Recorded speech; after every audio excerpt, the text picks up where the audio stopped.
Neuroeducación de Francisco Mora. Solo se aprende aquello que se ama.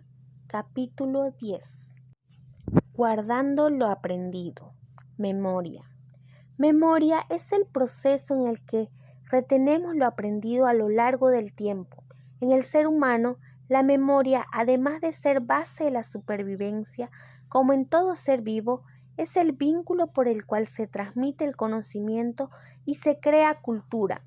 Memoria es también evocar lo aprendido cada vez que queramos y hacer uso de ello. Bien, en este contexto de una conversación, en un acto de conducta o simplemente en un proceso mental consciente determinado, pero la memoria no es un evento cerebral único que está detrás de todo aquello que se aprende, sino que del mismo modo que ocurre con el aprendizaje, hay varios sistemas o tipos de memoria. Unos son conscientes y otros no. La memoria consciente refiere a los hechos o sucesos ocurridos que podemos evocar y contar. Son memorias declarativas, explicativas.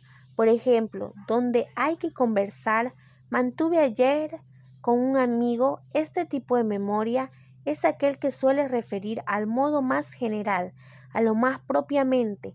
Es la memoria humana, aquella a la que hablamos todos los días y que se pierde o se deteriora con la edad o debido a enfermedades neurodegenerativas, como la demencia.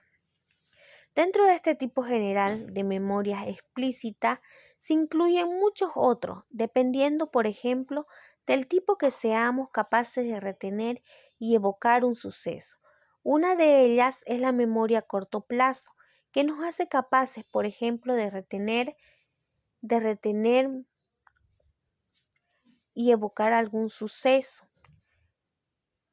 Todos tenemos experiencia en retener un número de teléfono por corto periodo de tiempo. Todos tenemos la experiencia de mantenernos en nuestra memoria un nuevo número de teléfono, solo que el tiempo que nos permite marcarlo en el aparato y tras ello se olvida. Pero hay otras muchas memorias conscientes, desde la que nos permite recordar un suceso de toda la vida, memoria a largo plazo.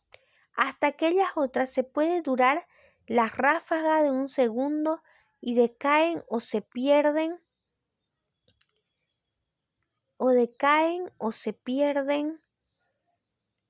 del mismo modo. Memoria icónica. Dura la ráfaga en el medio, además de que tenemos la denominada memoria de trabajo, manipulación temporal, de información que nos permite hilar los conceptos que evocamos en un pensamiento y así poder razonar y pensar. Por otro lado, tenemos la memoria inconsciente, que no son diferentes a las que acabamos de describir. Por ejemplo, somos capaces de aprender a montar bicicleta, a escribir en un ordenador o a conducir un coche. Ese aprendizaje es guardado en la memoria de nuestro cerebro de una manera clara y solo se evoca cada vez que queremos montar de nuevo una bicicleta o golpearnos las teclas del ordenador. Es decir, son memorias que no son expresadas de modo verbal consciente. La evocación de este tipo de memoria se realiza a través del acto de conducta, un acto motor. Lo mismo que otro tipo de memoria explícita, se manifiesta relatando un suceso con palabras. Este evoca palabras simplemente mostrando que montamos en una bicicleta. Son memorias no declarativas o implícitas, con las que guardamos infinitas cosas cotidianas de todos los días, desde hacer una salsa de tomate o batir huevos en la cocina hasta la rapidez con la que ejecutamos la lectura de un libro. Pero hay además muchos otros tipos de memoria. Por ejemplo, existe un tipo de aprendizaje y memoria que permite asociar los sucesos que no son conscientes, pero para nuestro cerebro aprende y memoriza y que facilita nuestra relación con el mundo. Sirva el siguiente ejemplo. Observemos a un perro hambriento cuando se le presenta un plato de comida y veremos que otro perro saliva. Y ahora, en este experimento diferente y delante del mismo perro hambriento, en lugar de presentarle la comida, hacemos sonar una campanilla o un timbre. Veremos que como era al esperar en estas nuevas condiciones, el perro no saliva. Ahora hagamos el tercer experimento y en este cada vez que le acerquemos la comida al perro, hagamos sonar esta misma campanilla o ese timbre al mismo tiempo. Repitamos este último experimento muchas veces. Pasando algún tiempo, hagamos un último experimento. En esta ocasión, solo hacemos sonar la campanilla o el timbre. Al aproximarse a este elemento y esta vez, al contrario de lo que observamos la primera vez, el perro ahora sí saliva. Es claro que el animal ha asociado el sonido de la campanilla o el timbre con la comida, y la presentación de uno u otro hace que al animal anticipar el alimento y realizar la respuesta de salivación. El animal ha aprendido y memorizado la asociación de los dos estímulos y su correspondiente respuesta de los mismos. De nuevo, esto es un tipo de memoria no declarativa, en este que el ser humano ocurre al mismo tiempo o al mismo modo y que no es expresable con palabras. Lo último de este tipo de aprendizaje y memoria que vale la pena destacar es aquel que por cuando un suceso viene ligado a un acontecimiento emocional, tiene tanta fuerza para ser guardado en nuestro cerebro y valga en este otro experimento. Por ejemplo, a un animal se le da un pinchazo muy suave sobre la piel o un estímulo eléctrico capaz de evocar una determinación de respuesta motora, sea esta la contracción de un músculo sin dolor. Si este estímulo se repite varias veces sin más consecuencia, es decir, que el estímulo no siga de un daño o un dolor o recompensa o placer, el animal termina realizando respuestas o conductas de alguna antes del estímulo.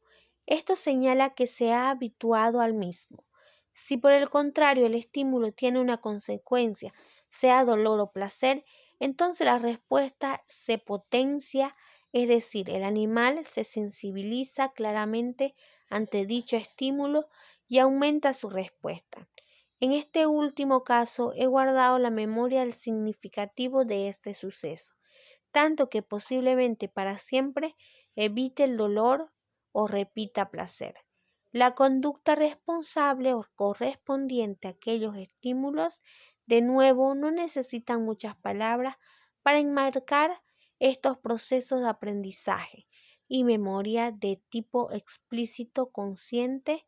Desempeña un papel fundamental en el hipocampo, así como otra estructura adyacente como toda corteza entorrial, perrial, parahipocambal y la propia amígdala.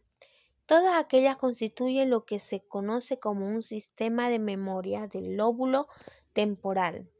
Sin embargo, el hipocampo, aun cuando esencialmente para formar memoria no es depósito infinito de esta, sino que la corteza cerebral, de hecho el hipocampo, solo un depósito temporal de estas memorias que después pasan a ser guardadas de modo más permanente en la corteza cerebral.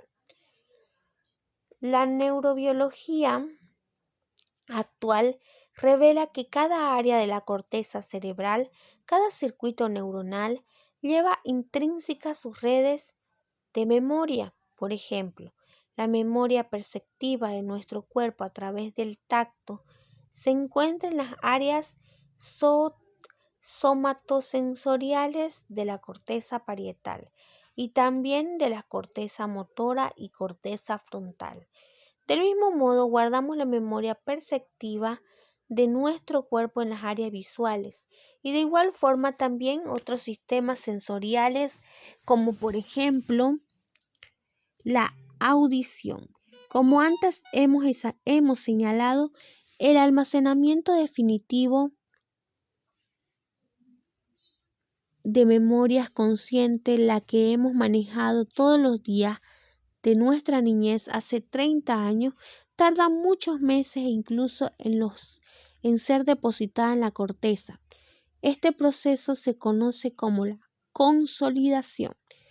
Los modelos recientes computacionales de la consolidación de la memoria sugieren que las huellas iniciales de la memoria en este momento en el que se realizan los procesos de aprendizaje se establecen tanto en la corteza cerebral como en el sistema temporal y medial, y cada vez el evento mnemótico de memoria es evocado o recreado. Hay una interacción entre ambos sistemas, dado lugar a un pequeño aumento de fuerzas de conexiones sinápticas en la corteza cerebral del área que corresponde. En términos neurobiológicos, esto quiere decir que el aumento de la fuerza en los registros de memoria es equivalente a los cambios de la eficacia sináptica entre conexiones córtico-corticales en la corteza cerebral y las conexiones entre la corteza cerebral y el sistema temporal medial. Los procesos de memoria, como ya señalábamos a propósito del aprendizaje, posiblemente conlleva una cooperación entre los sistemas conscientes y los inconscientes, al menos en el que se refiere a su expresión en la conducta. Está claro que el caso de memorias declarativas conscientes, un suceso cualquiera que no ocurre, hablemos como somos de lo consciente de ello. Este tipo de memorias pueden ser evocadas, brindadas en la conciencia de la mente, bien como pensamientos, sino como una imagen visual. Frente a aquellos, sin embargo, los otros tipos de memoria de los que hemos hablado, las no declarativas, son inconscientes, y en ellas el conocimiento adquirido se expresa de los propios mecanismos de conducta, sin que nunca pueda aparecer conscientemente que hagamos una memoria no consciente. Es o se registra en las áreas del cerebro que luego pueden modificar nuestra conducta y así como saber, porque hay personas, lugares, cosas, animales que no pueden ser o nos pueden resultar desagradables debido a que alguna vez ocurrió algo relacionado con ellos que no guardamos nuestro registro de memoria consciente. Un ejemplo de este proceso fue expuesto en el capítulo anterior sobre aprendizaje. Todo lo que acabamos de señalar tiene como relevancia, además de entender cómo sucesos ocurridos a una edad temprana, antes de los 2 o 3 años, pueden tener especial significación en la conducta futura del individuo, sin que ello se guarde o que es el área del cerebro registra un acontecimiento consciente, no se desarrolla de modo completo, así como 2 años de edad. Esto último justifica que nadie guarde un recuerdo de lo sucedido en su vida de esa edad. Sin embargo, nuestro cerebro se registra esos acontecimientos de forma de memoria consciente o inconsciente, y del mismo modo puede expresarlo, por ejemplo, en forma de fobia. Memoria significa cambios en la unión y conexión entre neuronas. Esa parte de los resultados del proceso de aprendizaje, memoria, se han observado en el hipocampo. En este término neurobiológico se expresa que una sinapsis que ocurre repetitivamente, se repite lo aprendido, se hace más eficaz, es decir, el umbral de estimulación para que los menores puedan alcanzar una determinada respuesta. La neurona, a través de los cambios sinápticos, los recuerda lo sucedido, y esto probablemente la memoria, es decir, un cambio físico entre neuronas, que pueden permanecer y que pueden ser activados a un nivel de la microestructura neuronal. De todos modos, que la actividad sináptica da lugar a crecimiento por su efecto, por su síntesis de ARN, por tanto, sobre las proteínas y nuestras macromoléculas. En este efecto, no solo la sinapsis cambia su morfología, o como consecuencia nos da lugar a un cambio bioquímico, morfológicos, anatómicos y funcionales. Un fenómeno neuronal encontrado en el hipocampo que se ha denominado potenciación a largo plazo y del que se conocen los mecanismos genéticos y moleculares, se han postulado como evidencia en la que las neuronas pueden recordar los estímulos que reciben. La más simple interpretación de todo lo que acabamos de señalar es que la formación de la memoria ocurre debido a que un conjunto de sinapsis es un determinado circuito neuronal, responde a una experiencia de aprendizaje relevante con transitorios que culmina en la síntesis del novo de macromoléculas que insertadas en los terminales sinápticos cambian de número y la fuerza de esa sinapsis variando su propiedad de señalización y formando con ellos representaciones de la experiencia. Pues bien, todos estos conocimientos deberían llevarnos eventualmente a encontrar métodos capaces de hacer más efectivos los procesos de memoria en el niño, y que el niño, aun cuando pueda no ser vinculado directamente con lo escrito sobre las bases moleculares de la memoria, se está haciendo una la psicología cognitiva, que trabaja en crear diseños de ambientes que faciliten y potencien la memoria en el contexto del colegio en particular, y en este que está el colegio y la interacción social con otros niños donde se ejercitan. Las capacidades cognitivas requeridas para el aprendizaje de nuevas asociaciones,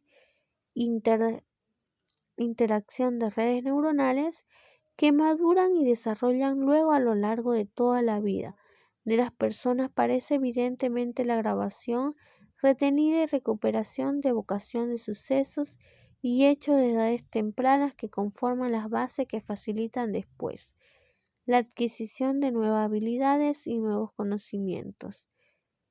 Ahí es lo importante de modificar y cambiar lo que se aprende y memoriza temprano y proveer que con ello nuevas ideas relevantes en la educación diseñen que debería ser diferente para el estudio de distintas edades en el arco vital humano.